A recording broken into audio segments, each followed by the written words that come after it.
these stories. And as long as you can laugh at yourself, that's all that matters. It's all that matters is right. Ah, Right about that. Where do you hear some of this stuff? All right, here we go.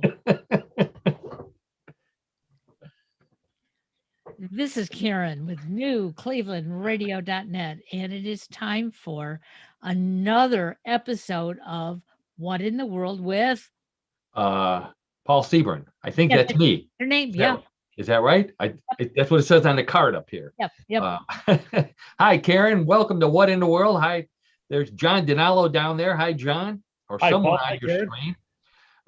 We're here with everybody's favorite weird news podcast, What in the World, Tuesday afternoon, 3:30. Nice little cool day in Brecksville, Ohio, or northeastern Ohio, which is where we all are living. I should have went to rehearsal. I forgot that word. Expression. So anyways, yeah, that's, we're here once a week to have some fun. Our motto is real news, sometimes strange, always funny. And it's pretty much self-explanatory. I've got a whole list of real news. Karen will disagree with the sometimes part of sometimes strange. I think she feels it's always strange. And hopefully it's always funny. That's our goal. This is not, we don't have any political news. We don't have any bad news, business news, all that. You can go someplace else and get that. You come here to hear the weird stuff you don't hear in the mainstream media. We have some fun with it. We've got some silly pictures that go along with it. So if you're watching us on YouTube, you get to take advantage of that. On the podcast, I recommend, we'll try and explain what we're looking at. I recommend checking us out on YouTube. You'll find all that out at newclevelandradio.net. Find my name, click on it. All the platforms are there, the link to YouTube. If that's too hard, follow me on Facebook. I put a post up with the links there. If that's too hard, I can't help you. That's about as easy as There's only so much you can do, Paul. Yeah. You're exactly right, John. That's just I give and I give and I give. Well, before you get started, I have two pieces of news. Oh, great. What is that? So today is May 11th, 2021, right? Okay. And it is my brother Joel's 75th birthday. Oh, that's right. I did see that. One of your podcasters as well. Yeah. Scrabble Man. Additionally, tomorrow on May 12th, 2021, he is going to conduct a small wedding for his daughter and her significant other. And so Oliver will now be my new nephew. So we're all excited. He's a minister? No, he got his reverend online. Oh, really? Yes. So he officiates at weddings. So he's going to his daughter's wedding. I wondered what kind of Scrabble, how high you had to get up in the Scrabble world to become a minister. This is the other brother. I see. Okay. Yeah. Okay. I have all the brothers mixed up. Yeah. Like the Smothers brothers. Which one did your mom like best? Probably Joel, the middle one. Yeah. Oh, okay. Which one's the Scrabble guy? That's Gary. He's out in California. Oh, okay. Okay. So the other one is the one who has a birthday. Yes, Joel. In New York. Happy birthday, Joel. 75. That's a major accomplishment. A great milestone. Yep. What in the world? How did we get to that? Well, real news. It's news. That's right. It was real news. A little strange, and we had some fun with it. There you go. It works. Okay, let's get to the really weird stuff, Karen and John. I'm going to New York with one story where we hear a story about how Bigfoot is actually a good neighbor for a lady in New York. Then we go to Romania, where Dracula is giving vaccinations. How about that? We go to Georgia, where they may have found where Jimmy Hoffa is buried. We've got, this is for you, John, some shape-shifting pasta from Syracuse University. Big new invention I'm going to tell you about. Hope it tastes good. I hope it tastes good. We'll find it. Lick the screen. We'll find fanged frogs in the Philippines. How to keep your cat busy. giant moths from Australia. And Karen, this is for you. I know you're going to want one of these. A unicorn skull, complete with a horn, is for sale in England, along with a whole collection of other weird stuff. So I want to get to that. I got some world records. John, as always, has another weird sport for us today. More odd news and trivia. Let's see. And of course, we play at the end of every show, Bluff the co-host, everybody's favorite weird news game. So without further ado, let's get started. I know John's already thinking about that pasta. Yes, I am. You got me all excited. So John, you know how much I love to talk about food. I also like to talk about shape-shifting monsters, which is hard to say, but many monsters fool us by changing shapes. So this is a story of a shape-shifting pasta, which is like a Reese's peanut butter cup of stories. I've got both of my favorite things together. I'm going to put a picture of this up while I get started talking about this pasta. Can everybody see that?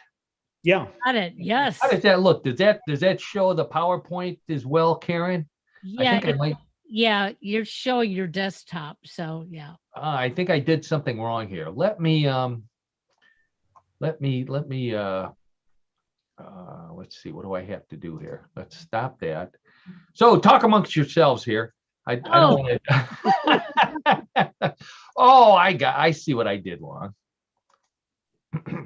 There we go. Okay, now let's try that again.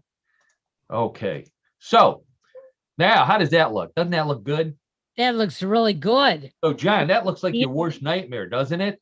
Pasta changing shapes. Yes, it is changing shape right before my eyes. It's hard to believe. This is from the file that I call "This is the Science We Need." Syracuse University biomechanical engineers, nothing better to do, have developed a new kind of pasta that is flat when it's dry. That's to save space in packaging. That's the reason why they did it. So you ship it flat like lasagna noodles, and then when you put it in water, it does this this magic here. So one of these shapes is like what's the round tubes? Rigatoni. Oh, rigatoni. Rigatoni. The other one's kind of square. I don't know what these other shapes are. I think I have another one here with some different shapes. Let's look. Oh, there we go. Ooh. So yeah, look at these. These are so the pasta in the water just curls up into all different kinds of shapes. This is perfect. This is the perfect thing for me because it gives me something to do while I watch the water boil.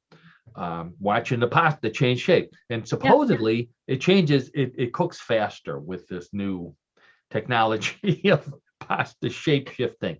And what they do, for those who can't see the picture, there's some grooves in the pasta, and the side with the grooves on it is the side that folds up. So there's your scientific knowledge, courtesy of What in the World today. But you have to wonder what they had to add to this, to make it do this. Oh, you think there's some kind of secret chemical in there? Of course, there has to be. You think so? I don't know. Well, let me see it here. It says the scientists estimate that flat pack noodles could reduce pasta packaging by up to 60%. And those pasta packages, I buy them all the time at the grocery store, and they settle, so there's already 40% empty space in them. Right. So this could really revolutionize pasta packaging. And then you get penny pasta. There's spirals. They say that fusilli is that am I pronouncing that correctly? I don't know. John's enamored by the pasta. I am enamored by the pasta. So you can eat your macaroni and do something good for the environment at the same time. What other ethnic food allows you to do that? Eat it and do something good for the environment. And I'm talking about you, Kilbasi, because you don't do anything for the environment. So anyway, so John, once you're done with your pasta, you need something to wash it down with. And I've got just the thing for you from the Ukraine. Okay, this is let's see if I can get the picture. Oh, there's the pasta without wiggling. So you can see what it looks like, Karen. I don't know. You may be right. We'll have to do a little more investigation on this. Yeah, right. We'll do that. Yeah, right. Okay, so here you go, John. This is a bottle of atomic liqueur from the Chernobyl Spirit Company. So the Kind of a catchy Ukraine, name. you can already figure out where this is going. The Yeah. Ukrainian authorities seized over 1,500 bottles of atomic, the alcoholic spirit made by the Chernobyl Spirit Company from apples grown near the infamous Chernobyl nuclear power plant, and water taken from an aquifer underneath the infamous Chernobyl nuclear power plant. And yet they swear that there's no radiation in this bottle whatsoever. Nothing but pure, unadulterated apple moonshine, 80 proof. Don't believe them. To me, I already see the drinks that they're going to be making. Moscow Five-Legged Mule is the first thing they're going to make. What else? This is the scariest thing I've ever seen. Drinking booze made from apples at the worst nuclear meltdown in history. Well, Paul, let me ask you, how long has this product been on the market? Do you have any idea? It just came out. Out. Okay. If you Google it, and I know you want to do this to see where you can order it. If you Google Chernobyl Spirit Company, they have a nice website and a blog, and they apologize to everybody waiting for their shipment. And they can't understand why the Ukrainian government seized their atomic moonshine. Wow. All I know is it may be safe to drink, but you don't want to be around when the person drinking it burps. That's all I got to say. All right, so John, we're going to stick with Italian food for one more story here. You're gonna leave halfway through and go get something to snack on. I know that. A company in Rome invented a new fresh pizza vending machine, which kneads the dough, flattens it, applies the toppings, and cooks it in front of a window before popping out the hot pie in just 3 minutes. And if you don't believe me, there it is. Mr. Go Pizza, it's called. Little vending, actually, it's a pretty big vending machine there, with a window that allows you to watch the whole process going on. They interviewed people in Italy who refused to eat it. What they like to do is just sit and watch people walk up who thought it was an ATM machine. Yeah. For their $20 bill to come out, and they get this vending machine pizza instead. This is wrong. This is wrong on so many levels. Vending machines are for candy bars and cigarettes. Yes. Just the way God intended them. They shouldn't be used for anything else. This whole revolution in providing all kinds of other food in vending machines, I think, is just wrong. Now, my question to you, John, of course, is: would you eat pizza made in 3 minutes out of a vending machine? Well, you never say never, Paul. And I would. Whoa. Well, no. And I would think I would try it. Yes, I would. If it was a different food, maybe not. But pizza, universal food. Oh, like maybe burgers. Would you eat a burger out of a vending machine? I think I would. I just to say that I did, and try it or whatever. But yeah, I would be open to doing Aaron, that. how about latkes? Would you eat latkes out of a vending machine? I wouldn't eat any of that out of the vending machine. I don't know. I agree with John. Certain foods I think I might try. I can understand why people in Italy are so upset about this. This looks like something that would be in Pittsburgh or New York,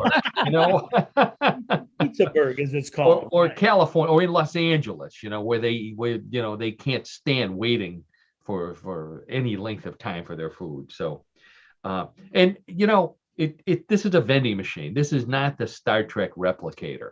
So it's not going to taste like good old fashioned pizza. Right. Hey, Paul, I'd have to gather that it's probably Not warm, or is it warm? Oh no, it's hot. It's hot. It's It hot, comes is it? out. That's what it said. Yeah, it comes out piping hot. Oh wow. I don't. I'd hate to see what happens if the pizza gets stuck in there and you got to stick your arm in one of those holes and grab. Oh, I don't think you want to do the hot that. pizza. You're pulling out pizza and cheese and pepperoni and oh geez. But this just reminded me of the Star Trek replicator, and I was thinking about it. Uh, you know, the replicator only made one dish at a time, one plate at a time, really. You would see people go up there and they punch something, a couple of buttons, and one dinner would come out. It was about the size of today's microwave ovens. Why didn't they make a big one that would feed the whole cafeteria that they were all eating in? And my other question is, how come you never saw a line? You never saw all these people waiting in a line, all these Star Trek group members. Mr. Spock gets to the back. He doesn't want to wait. He starts doing that neck pinch on everybody. Next thing you know, he's at the front of the line. The Vulcan nerve pinch. Oh, that's right. The Vulcan neck pinch. And another thing, since it's shaped like a microwave, I was wondering, what if one of these crew members orders fish? Does it smell like fish in there? So that the whole place, the whole cafeteria, it's like in the office when somebody used to reheat fish, leftover fish. The microwave smelled like fish. The cafeteria smelled like fish. The hallway smelled like fish. Did that happen on the Enterprise? Inquiring minds want to know. Well, here's something else inquiring minds want to know. Why would somebody running for governor of a state in the United States bring a bear to a public rally? Believe it or not, this actually happened in California. And I just put up a picture of this guy, John Cox, a Republican running for governor of California. They're trying to recall the current governor, and Caitlyn Jenner's running. And so this guy decides that the only way he's going to get attention away from Caitlyn Jenner is to bring a bear to sit with him while he's speaking. This is a 1,110 pound Kodiak bear, which he swears is trained. Well, he's sitting there. He has no muzzle or anything on him. No, he's trained, Karen. That's I don't believe it. And I know. Everything was fine at the meet and greet until it turned into a meet and eat. Yeah. And then all of a sudden, he lost he lost at least one vote. What's his message? Vote for me, and everybody gets free toilet paper from that company that uses the bears for their ads. The Charmin company. Charmin. Yeah, there you go, John. Thank you. And do you think this would work in Ohio?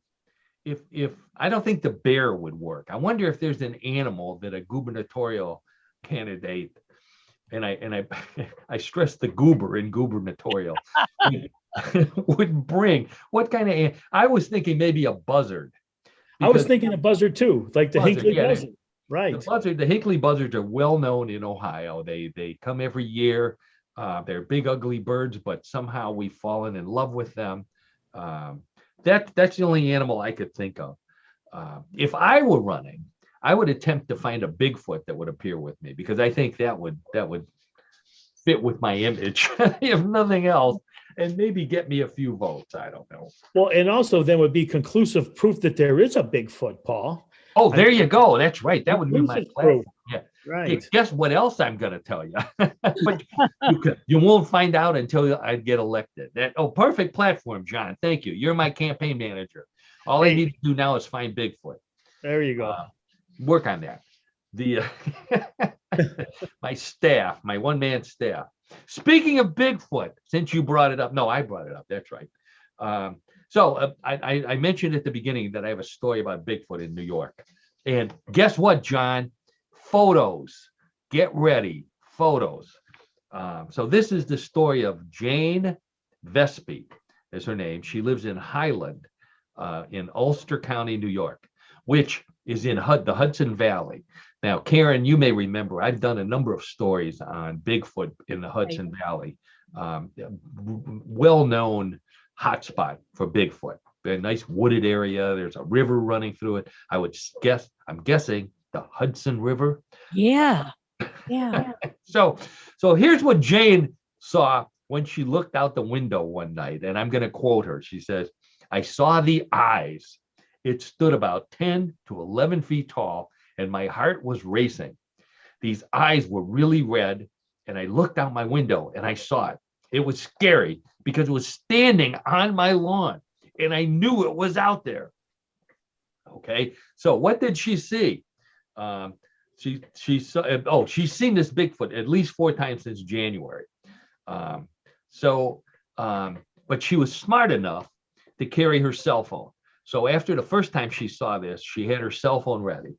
And on May 6th, she captured, and I don't have the video, but I have a photo of Bigfoot. There you go, Oh, John. yeah. I can Bigfoot. not see him. Well, it just falls right into the genre. It's right into the genre. I mean, there it is. So for those of you who can't see the picture, you may have remembered that the lady said the Bigfoot had eyes that were really red.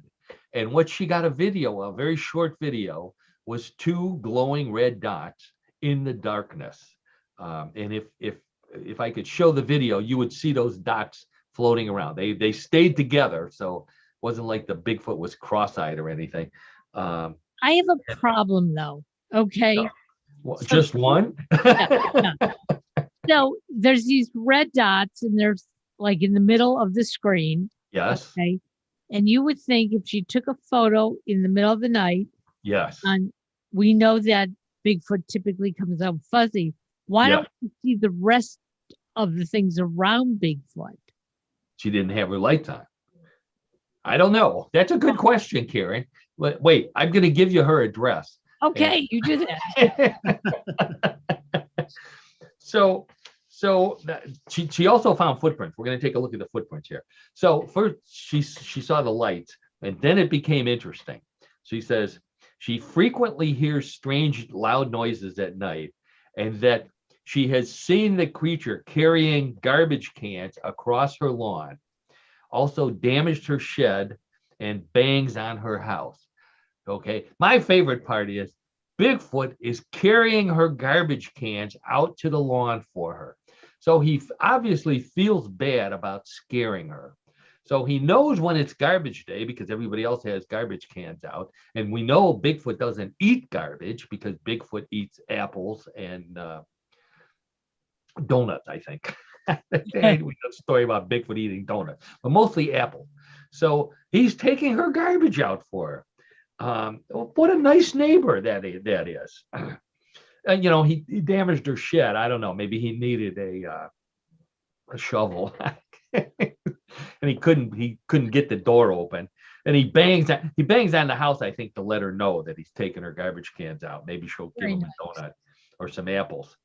So as I said, there's some more. Now there's a more standard picture of Bigfoot there for you, John. So very clear. You can clearly see right in the middle, I think, where Bigfoot is, right? I can barely make it out.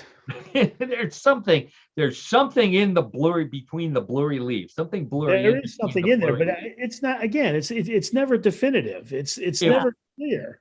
I know. If I hadn't told you that there was a Bigfoot in there, you wouldn't see anything. No. So that's right. The power of suggestion.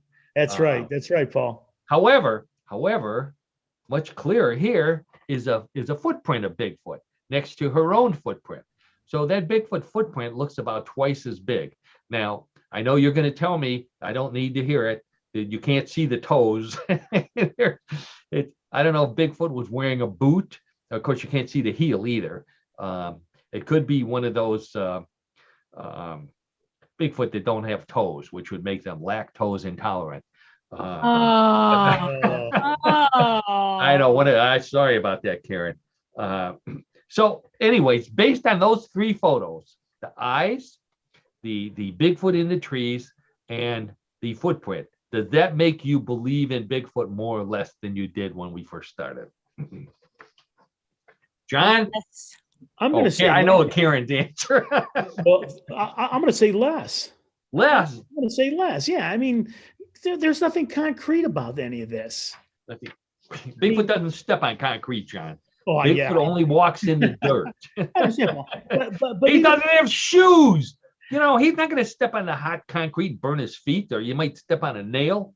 even this footprint. I mean, it's a reach. It's still a reach. I know it is, and I apologize to June, whatever her name is there. But yeah, it's a little skeptical. I'm a little skeptical on this as well. But this is a hot spot for Bigfoot, and we did a story a few months ago from the Hudson Valley about a lady who saw Bigfoot swinging from a tree, which is very unusual. You know, you really never hear about Bigfoot swinging from a tree. And New York is number 5 on most lists for most Bigfoot sightings in a state. So anyways, Paul, one thing I would think in this time that we live in, okay, not just even with a phone, I mean, just a camera from your iPhone. What about a person just taking a video? What are they? How come no one has ever taken a video? I mean, an actual video of a Bigfoot. I know they panic, and of course, the theory that Bigfoot has these psychic powers to disable cell phones or at least blur the pictures as you're taking them. That's the theory. Unless you can give me solid scientific proof that doesn't happen, we're stuck with people believing that. Well, I think Rich and I are going to take a trip to upstate New York. Oh, yeah. Hudson Valley is, not too far from my brother. And we'll go searching for Bigfoot. And you and John can pay the bill. I was all for it until that last part. Yeah, me too. Take it out of my pay, Karen. Okay, I will. Garnish my wages. There you go. Well, if you do go there, by the way, on your own nickel, her name is Jane Vespi, and she lives on Vineyard Avenue in Highland, New York, in the Hudson Valley. Okay. And if you want to fool her, go move her garbage cans and bang on the house. So anyways, all right, I'm going to take that picture down here. And let's talk about vaccines, because everybody's getting vaccines. Everybody wants to know which one you got, where you went. Well, some people in Romania have a really cool place where they went. They went to Bran Castle, which is the legendary castle, Gothic-looking castle that is reputedly the inspiration for the home of Dracula, for the home of Bram Stoker's famous story. Recently, they held a vaccination drive at Bran Castle, and anyone who showed up for a jab got a free tour of the dungeon, which I'm not sure that's the best place to go, but that's what they got, a free tour of the dungeon. If you ask for 2 jabs, if you ask for both at the same time in your neck, they told you to come back at night when the boss is here and he'll accommodate you. But, I was thinking, as I always do with these stories, would Dracula have to get vaccinated? He was human. He still is human. I think he's just an immortal human who drinks blood instead of food and can't be out in the sun. But I think there's still some human in him, which means he may be susceptible to viruses. John, I'll throw that one to you. You think? I'm going to say no. No? No. He's immortal. Okay, he is immortal, but he could be a super spreader. So, which brings the next question: Would Dracula wear a mask, and how would he keep from tearing it with his teeth? Because as he's talking, they're going to be, slowly but surely shredding the cotton mask to bits, which I think would be pretty funny to watch. So I don't know. I'd be concerned because, Dracula gets right in your face before he gets right in your neck. So, I think that sounds like a super spreader incident to me. I think if Dracula gets close enough to you, Paul, it's over anyway. The vaccine's the least of my worries. Right, yeah, it doesn't matter. If it gets that close, I think it's curtains for you. Good curtains for me. That's right. Okay. All right. Well, let's move on from such a macabre subject. And this one comes from Northwestern University. And this was another one of those, don't they have better things to do story. Northwestern University engineers and neurobiologists figured out how to wirelessly program and then deprogram mice to force them to socially interact with each other in real time, turning them from enemies into friends and then back into enemies again. Why? I don't have the answer to that. All I know is I'm taking this story, and this is the plot for the next Tom and Jerry movie that I'm writing. Because that's the perfect thing. I forget which is Tom and which is Jerry. I think Tom is the Tom's cat. the cat. Tom's the cat. So Tom gets this technology and takes control of Jerry's brain. I think that'd be a good movie. But and who needs friendly mice? You know what they call a bunch of friendly mice? Disneyland. That's what they call it. We already have Disneyland. We have Disney World. We don't need more friendly mice. You're right. Those places are enough. Now, John, I think we did a show a while ago. It was quite a while ago about the mob, the mafia. Yes. And John is well known to be an aficionado of mob culture.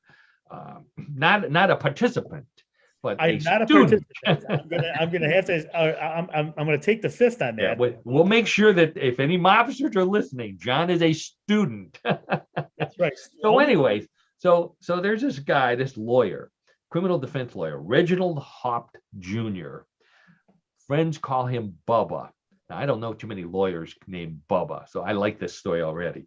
He claims that the 1960s era labor leader, Jimmy Hoffa, missing since 1975, is actually buried at the Savannah Inn and Golf Course Country Club in Georgia, under a secret spot that only mobsters know. But if you happen to be golfing in a foursome behind them, you may notice them stop to urinate in one particular place. And they claim that is the spot where Jimmy Hoffa is buried. Now, so of course, this lawyer wants them to go and dig them up. And my question is, what happens if they dig up two bodies and they don't know which one is Jimmy Hoffa? Well, you look for the hole in one, and because it's a golf course. Yeah. We got that one, Paul, too. I had to explain it to myself. So I can't believe this, John. 1975, this guy disappeared. We're still talking about him today. You remember he was the president? Right. In the recent movie done by Martin Scorsese, The Irish. Oh, yeah, that's right. Yo, you were a big fan of that movie. I remember. Yeah. He was the president of the Teamsters Union. So for any kids listening, the Teamsters were truck drivers. And union is something that you belong to when you were a truck driver. And that allowed you to pay your dues and beat other people over the head. I'm not sure what else. Other medical and fringe benefits that you wouldn't have if you were a non-union member. Right. Yes, there you go. Not getting beaten over the head. That's right. So in 1950, how did Jimmy Hoffa get into trouble? That I always wondered about that. And we're going back into the 1950s. He was arrested for trying to bribe a government official, denied the charges, and then but Bobby Kennedy went after him. That was John F. Kennedy's brother. And when Kennedy became president, he made his brother attorney general, and then he had the power to attempt to bring down Jimmy Hoffa. And in 1964, he was charged with attempted bribery of a grand juror, not good, conspiracy, mail fraud, and wire fraud, which is what they always get these guys on. They never get them on murder or shooting up a pizza parlor or anything like that. They got to get them on these technicalities. So he ran, John, I'm sure you remember this, you're being a student. He ran the Teamsters from prison for like 3 or 4 years. Yes, he did. Well, he's also known for stealing from the organization, from the Teamsters. Well, that's what got him. That's what really got him into trouble with the mob. They didn't like that. You don't steal from your own people. You steal from other people. Right. You call it the cement business, but I think that's what With the cement overshoes. there you go. So, and I didn't know this. He got out of prison early. He was released by President Nixon, who didn't give him a pardon, but he ended his sentence. He basically reduced his sentence to time served, which meant he got out of prison as soon as Nixon said, "See ya." And then he tries to take over the Teamsters Union again. By this time, somebody else was running it. Fitzsimmons, I think, was his name. Yes. And this time, the mob didn't like him. Okay, by this time, they were upset with Jimmy Hoffa. So in 1975, he gets into a car in Detroit, Michigan, and is never seen again. And the two biggest rumors, John, you know the two biggest rumors where he ended up, or his body. No, Karen, you know? I know Was the it answer. at Yankee Stadium under like for home base or something? Close, very close. In Giant Stadium, Giant Stadium. the football stadium, which is in New Jersey. Go figure. John, what would the other place be? You know, I know this, Paul, but I got a brain lock. I can't tell you. He was picked up in Detroit. So the location is in Detroit. Someone claimed that they saw on like the day or the day after he disappeared, someone laying a driveway in a suburb of Detroit. And they kept it secret for years and years. And finally they came out and said, you know, that driveway across the street, I think Jimmy Hoffa's buried under there. They did all the, I think this was just somebody trying to get a new driveway. If you ask me, it didn't work in Giant Stadium. They didn't tear the whole stadium down. They did x-rays on the pillars. I think that they claimed that he was poured into the concrete or laid in whatever he was. So anyway, so those are the two places. And now you got this golf course. So they claim this lawyer, Bubba, the lawyer, claims that on the day after Jimmy Hoffa disappeared, a mysterious plane landed and deposited the package, which is what they referred to him as, on this island where this golf course is, and buried him on the golf course.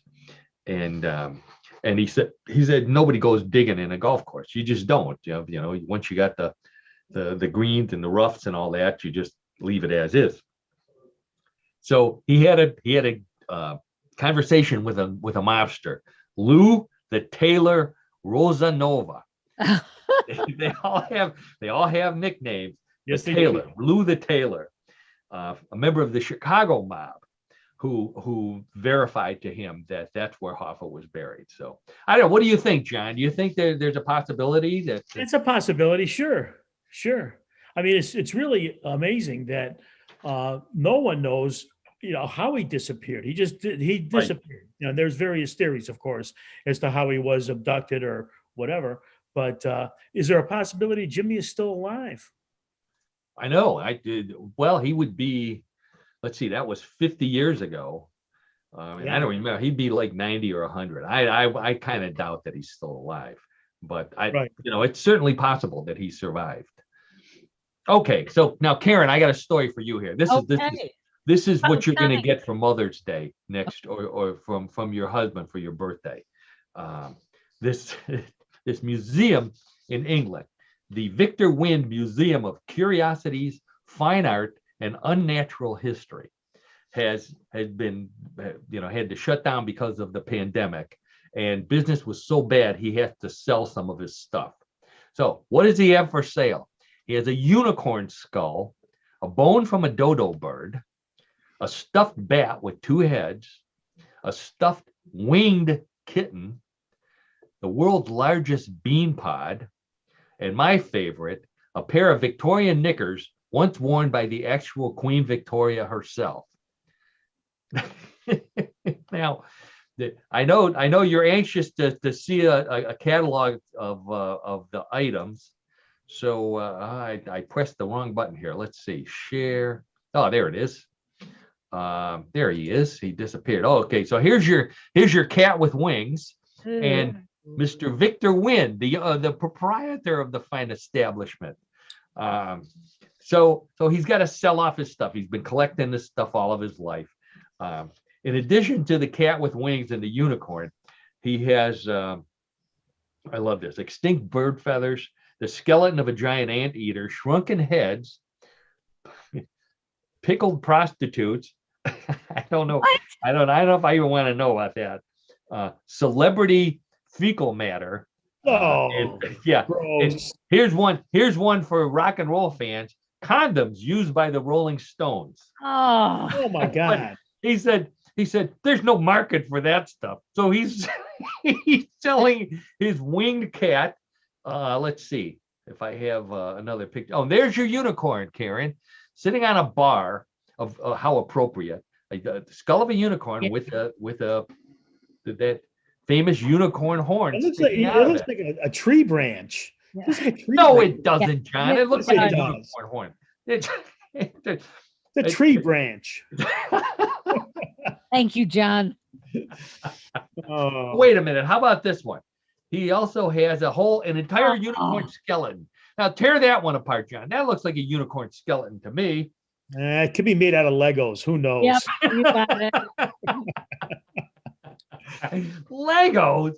Oh, I'm disappointed. How about this one? This is my favorite here. Oh. A zebra unicorn. It's a Yeah. cross between Oh, come on. the zebra corn. Oh, come on. That looks pretty real to me. I don't know, Paul. That's a reach.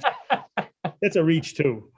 Well, Karen, if you're looking to get one of these for Mother's Day or for your birthday, the Dodo Bone, which I don't have a picture of alone, sells for between $4,000 and $6,000, almost $7,000. And he claims the Dodo Bone is more rare than the unicorn skull, which I find hard to believe. I think the Dodo bird bones are a dime a dozen, but a unicorn skull, you don't see those very often. But my favorite, I know John is waiting for this one, and that would be Queen Victoria's knickers. God. Oh, Wait a minute. Yes. How do we verify that it was Queen Victoria? Good question, John. Before I answer that, these knickers are available for the incredibly low price of between $7,000 and $9,000. And what he said was the unicorn skull. He says this one lived over 100 years ago in a park of a Ruritanian prince and was an absolute darling, beloved by all, and donated to the museum on its death. So there you go. I know. I'm still not convinced, Paul. I know you're not going to get it in writing. I know that. Right. Exactly. So, anyways, let's see if I have. We got to go to this one here. This is. I had a couple of world records, and this is the one that I really like the best. Let's see if I can. This is.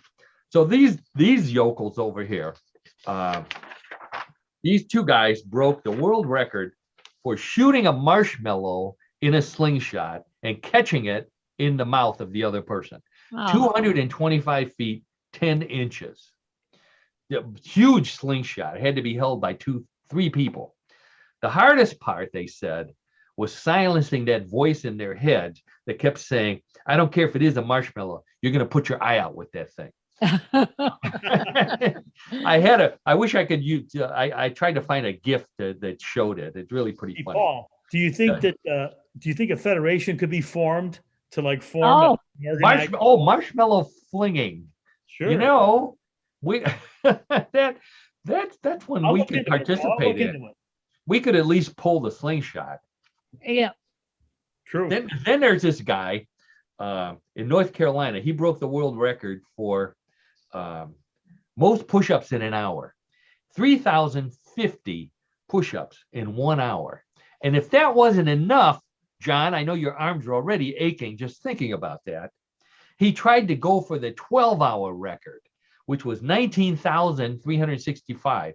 He only managed, I feel embarrassed to say, he only managed to do 16,400 in 12 hours. That's a lot of push-ups. That is a lot of push-ups. Yeah. This is the guy you want in front of you when you're pushing your way through a crowd. Yeah. Because and no, he won't leave anybody standing. They'll be like dominoes in front of you. Right. Now, my favorite world record is this one right here.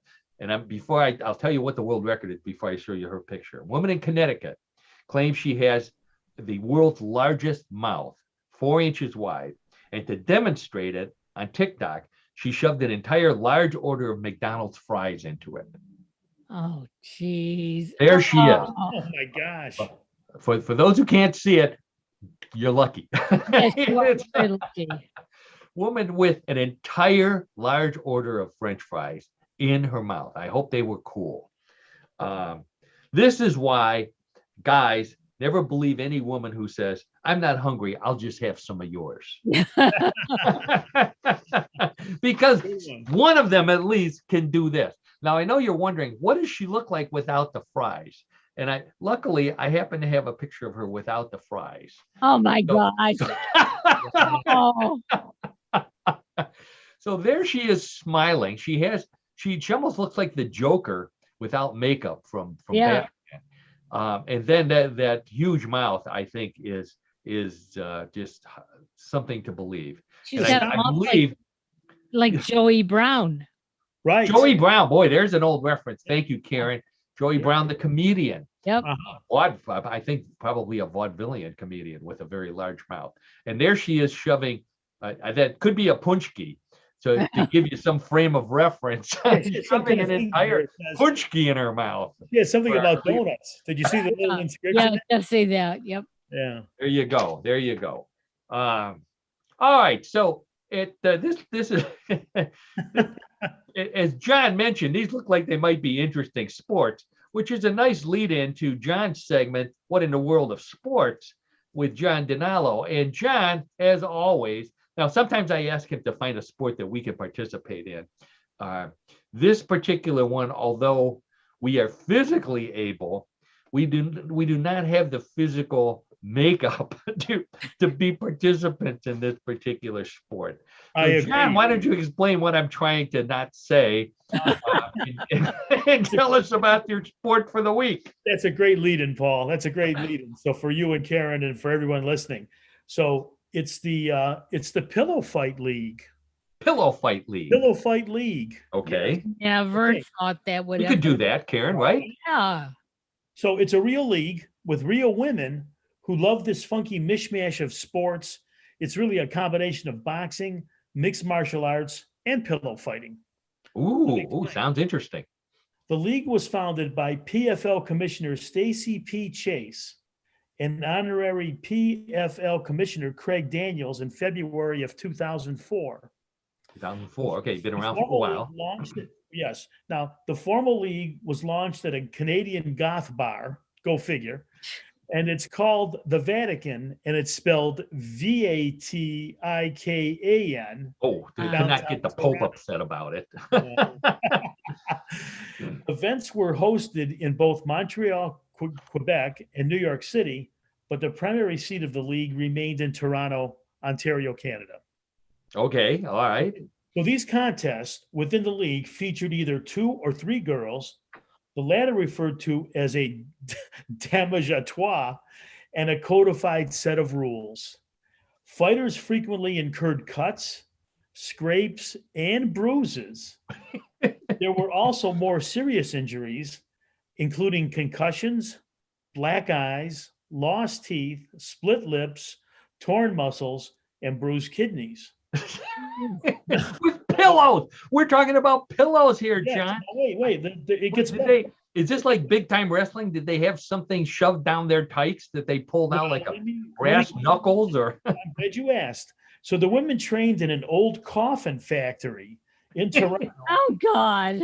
Times a week, and they had to buy their own regulation pillows. To your question, Paul, queen size, extra stuffed with man-made fibers. League officials warned that downer natural fibers can be packed too hard and knock somebody out with one swing. So there's an actual, like as it said, it's codified to find out exactly what material is within the pillows. Wow. So now, yeah, those down pillows, they get disqualified. down gets shoved in there. Yeah. Right. Down. Yeah, So look the at these fighters two. traveled with their own pillowcases So and their own costumes. Now, these ladies in competition, they are costumed. So you can oh recognize. yeah, you can see. Well, I have a picture up here that of some odd costume. This lady is in a flannel shirt and cutoffs. Right. But I have a couple more. The other lady, you can't really make out. And which they're on lady. the floor. So they're not just standing and whacking each other with the pillows. Correct. Which would bring tears to the eyes of my pillow guy. But Yeah. they're on the ground, rolling around and shoving like one of them trying to smother the other one. Now, unlike professional wrestling, the fights are unscripted. Oh, really? Wow. And all of these pillow fighters had clever nicknames. Let me explain the nicknames to you so you can appreciate them. One is Charlie Davidson. Charlie Davidson. I like that. Okay. Another is Polyester. Polyester. How clever. And then this is a good one. Sister Resistor. Sister Resistor. Okay. And then PhD Demon. PH Demon, the smart one. Yeah. PhD. If she's so smart, what's she doing in pillow fighting? I don't know. Making her way in that field. Bobby Pin, PIN. Apocalyptic. Apocalyptic. I love that one. Oh, that's a clever. I like that name. Apocalyptic. Champagne. Oh. PAIN. Okay. Betty Clocker. Betty. All right, Betty Clocker. I would root for her. Shady Godiva. Anaconda, which is Anaconda, of course. Boy, that's an old joke right there. I like this one also. A Pillow Creed. Oh, that's a Pillow Creed. And this one, Ursula Anvil. Movie reference, movie stuff. But here's the favorite though. Olivia Neutron Bomb. Olivia Neutron Bomb. Well, guess what, John? I know you want to see what some of these ladies look like. So John happened to slip me some of those names ahead of time, and I took a look. So Karen, I'm going to show you. This right here is polyester. Yeah. Now, for those who can't see it, polyester. I'm really hoping she has fake teeth. Yeah, because she looks like she's missing some. Yeah. She doesn't look too healthy in the mouth area. But well built, she looked like she could put up quite a fight. Up next, we have on the left, Linsomnia, and on the right, Eiffel Power. Hey. They look a little bored. I don't know. They must be waiting for somebody else's match to finish. And then I've got Shady Godiva and PH Demon attempting to knock each other senseless with their pillows. And then, of course, as John said, our favorite. On top is Charlie Davidson. And on the bottom of this pile is Olivia Neutron Bomb. Oh, boy. Unbelievable. These are actual photos from actual pillow fighting league matches. So for a little more information, so the fights, the contests start with the ref. He does pat down the competitors for things like rocks and razors in their protective gear. There's a list of 7 rules ranging from pad requirements to prohibitions on biting, scratching, and hair pulling. Oh, come on. Fights are won by a pin to the ground, surrender, or referee stoppage. What do they yell? They don't yell uncle. They must yell aunt. Yeah. Sorry about that. It's okay. But if a pillow fight ends at the time limit without a conclusion, a winner is declared by a 3-judge committee using the traditional 10-point system. They need 3 judges? 3 judges, and the pillow fighters are judged on style, stamina, and the last one here, which I love, the eye of the tiger. Oh, Now, the league champion was awarded. We got to do a Rocky movie. Right. The league champion would be awarded a gaudy yet coveted gold PFL championship belt, similar to pro wrestling. There, I have a picture of the belt right there. There you go. No, that's not a bad looking belt. Right. Now, the league saw television rights snapped up in 2007 by reality television and sitcom producers Eddie October. That's really his name. He's the executive producer of The Roseanne Show, and also Al Berman, who was executive producer of The Biggest Loser and also Survivor. Oh, big time producers. Unfortunately, the league ceased its operation in 2011 due to lack of interest. That's why we didn't see these videos. I mean, we would have been huge fans of this. At least speaking for myself. We need to bring this back, Paul. I think we could we could be the commissioners of the league. Oh, wow. Hey. Sure. Yeah. If we follow their rules, which means that the participants have to bring their own pillows and their own costumes. We'll see if we can find a hall someplace. And we'll have to get responsible people to be the referees, and then also the committee that has to judge. There you go. Well, Karen would be on the committee, of course. Right. Yeah, sure. Mm-hmm. Karen, I didn't ask you to be a participant. I asked you to be a judge. Oh, yeah. I'm going to be a judge. Yep. Can I wear a black robe? Well, I don't know if this is the weirdest sport you've come up with, John, but it certainly had the best names. Olivia Neutron Bomb. That's my new. Yeah, those are priceless. Those are priceless. or a Apocalyptic. Well, I think we're gonna have to come up with names like that for the three of us. But in the meantime, I think you know what time it is. It's time to play Bluff the Co-host. Yeah. Everybody's favorite play-at-home weird news game, where I have three stories, very similar to the stories we've been talking about all afternoon, with the added difference that some are real, but some may be bluffs. 1, 2, or 3. It just depends on my whim and the stories. It's up to Karen and John and everybody playing at home to decide which ones are real, which ones are a bluff. Okay, let's place all your bets. No illegal substances allowed. This isn't the Kentucky Derby. Hands on the buzzer, and here comes story number 1. Every state has its own strange laws, and North Carolina may add to its long list with a ban on the Carolina squat. No, it's not an exercise done while singing a Neil Diamond song.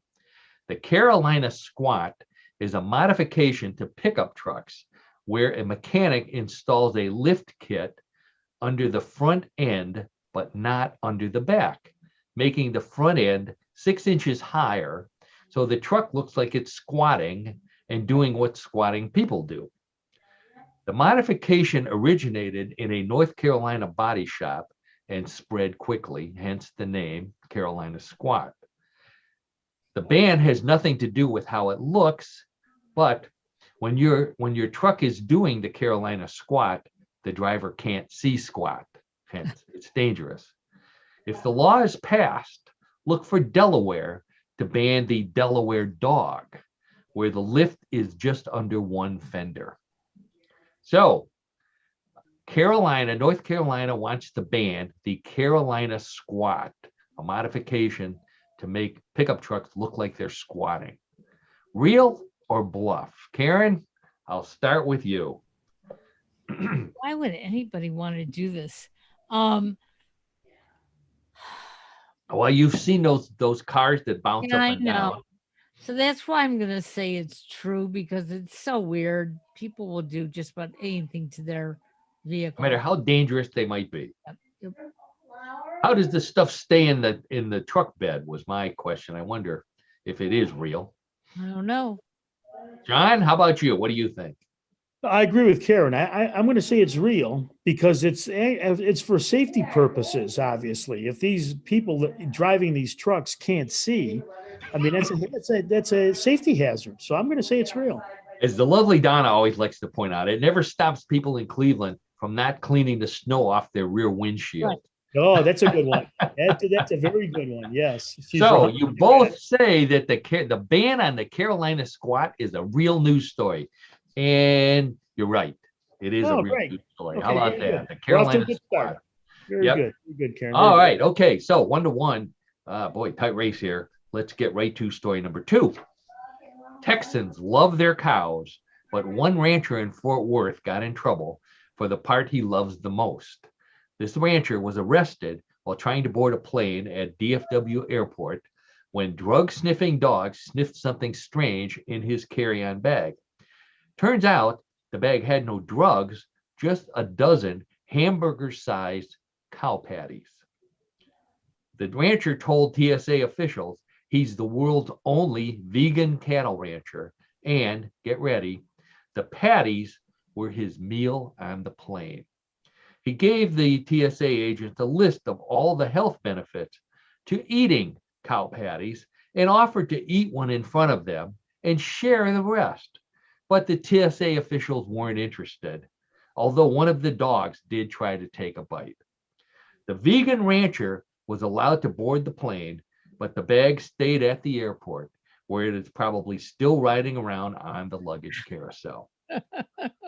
So, the world's only vegan rancher, tries to take cow patties on the plane with him because he likes to eat them. John? I'm going to hope that this is not real. I'm going to say that's a bluff. I'm hoping it's not real. You don't put them in water and they curl up. It's just you eat them raw. So so John says the vegan rancher who eats cow patties is a bluff. Karen, how about you? I hope it's a bluff. Remember, this is Texas. I know. They love their cows. And you live there too. But I'm going to say it's a bluff. No. No, don't think so. Let's see. You're both right again. That's a bluff. Okay, very good. Holy smoke. This is my faith in humanity is restored. That's very good. We got one more to go yet, John. Okay. So if you're keeping score at home, John and Karen are tied 2 apiece. That means they got both questions right, both stories right. So we're going to move on to story number 3. Let's see how they do. Oh, points are doubled, although it doesn't really matter since they're tied. So if you're playing at home, it might matter to you. Story number 3. You may be looking forward to going back to movie theaters, but people back in the 1800s in England didn't have movies. A new study found that one of the most popular forms of entertainment in the early 1800s was mummy unrolling. It turns out there were a lot of explorers traveling to Egypt at the time to raid pyramids and tombs, and they needed to fund their expeditions. So one popular way was to bring back some mummies, rent a theater, and charge admission to people who just watched as they unrolled the mummies on stage. The mummy unrolling host justified it by calling it scientific and educational. But the study found that it was purely for profit, with the souvenir stand out front selling mummy dolls and fake jewelry just like the mummies wore. Mummy unrolling was only popular for a few years, but it was fun and profitable while it lasted. Taking the idea to the next level, some of the theaters switched to burlesque, where people could watch live mummies lose their wrappings. Okay, so it's not a sport, but it almost sounds like it should be called the sport of mummy unrolling.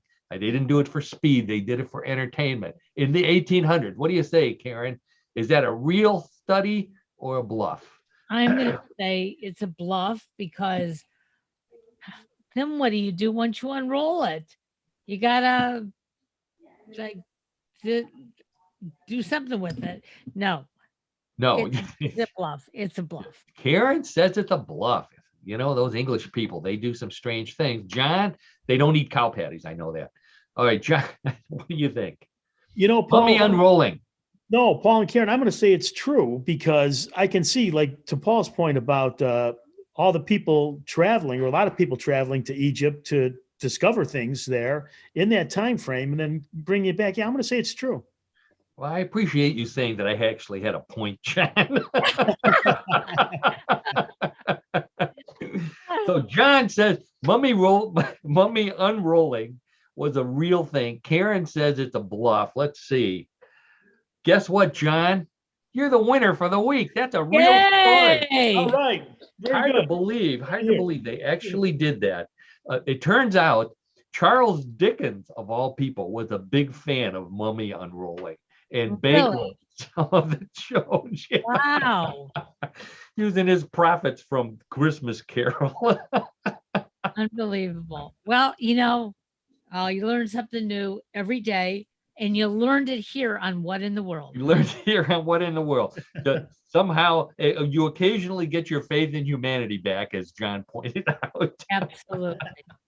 So Well- anyway, we've reached the end of another edition of What in the World. I want to thank Karen, our co-host, the media mogul at newclevelandradio.net, where there's tons of podcasts, including What in the World, and ways to listen to all of them, download them, watch them on YouTube, whatever you prefer. So go there, check them all out after you check out What in the World, of course. John DiNallo, as always, thanks for joining us with another weird sport, and for being a great co-host. Thank you, Paul. And Thank everybody who's listening for tuning in. If you go to YouTube, follow us, whatever you're supposed to do there, so that we know that that you're in. Go to Facebook. You can like me. For more weird stories, go to mysterioussuniverse.org, where I'm the editor and the head writer. And some of these stories came from there. And I think I've wrapped everything up there. So Karen, I'll turn it over to you. Thank you again to everybody and to you. And everybody have a great day. Stay